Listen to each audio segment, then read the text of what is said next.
બિલીમોરા શહેરમાં દર વર્ષે ગણેશ મહોત્સવ દરમિયાન અનોખી શોભા જોવા મળે છે। આ વર્ષે પણ 10 દિવસ સુધી શહેરભરમાં ગણેશજીના મંદિરો તથા મંડળોમાં વિશેષ કાર્યક્રમો યોજાયા હતા। અંતિમ દિવસે વિસર્જન માટે શહેરના મુખ્ય માર્ગો પર ભારે ભીડ એકઠી થઈ હતી।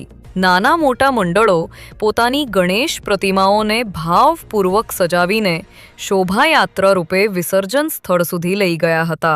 વિસર્જન માટે મુખ્યત્વે 2 સ્થળો નક્કી કરવામાં આવ્યા હતા: બિલીમોરા બંદર અને શહેરના વિવિધ તળાવો। અહીં પોલીસ, ફાયર, મેડિકલ, નગરપાલિકા અને વીજ વિભાગની ટીમો સતત કાર્યરત રહી। પ્રતિમાઓના વિસર્જન માટે ક્રેનની સુવિધા ગોઠવવામાં આવી હતી, જેથી મોટી પ્રતિમાઓને સલામત રીતે પાણીમાં વિદાય આપી શકાય। તરવૈયાઓની ખાસ ટીમો પણ પાણીમાં તૈનાત રહી। ફુલહાર માટે ખાસ અલગ સુવિધા ઊભી કરવામાં આવી હતી। અનેક મંડળોએ આ બાબતમાં તંત્રને સહકાર આપ્યો। આ કારણે પર્યાવરણ પર ઓછો ભાર આવ્યો। તેમ છતાં વિસર્જન સ્થળોએ ભીડના કારણે તંત્રને ઘણી વખત મુશ્કેલીનો સામનો કરવો પડ્યો।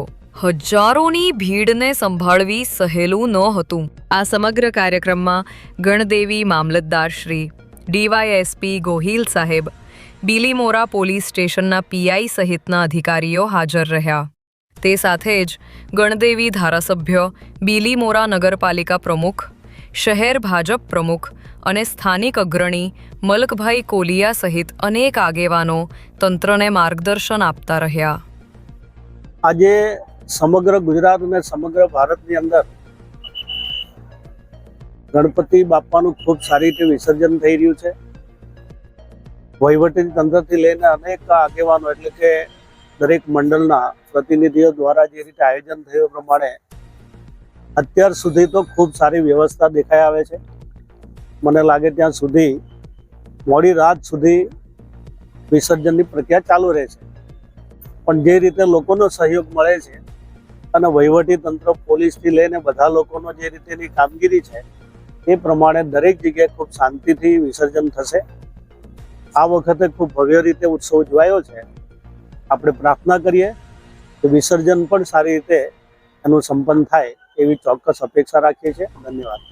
શહેરભરના અનેક મંડળોની પ્રતિમાઓ એક પછી એક વિસર્જન માટે આવતા કાર્યક્રમ ધીમા ગતિએ આગળ વધ્યો। પ્રતિમા વિસર્જનની પ્રક્રિયા આખરે રાત્રે 3 વાગ્યે પૂર્ણ થઈ। અંતિમ પ્રતિમા પાણીમાં વિસર્જિત થતાં સમગ્ર શહેરમાં ગણેશ મહોત્સવનો સમાપન થયો।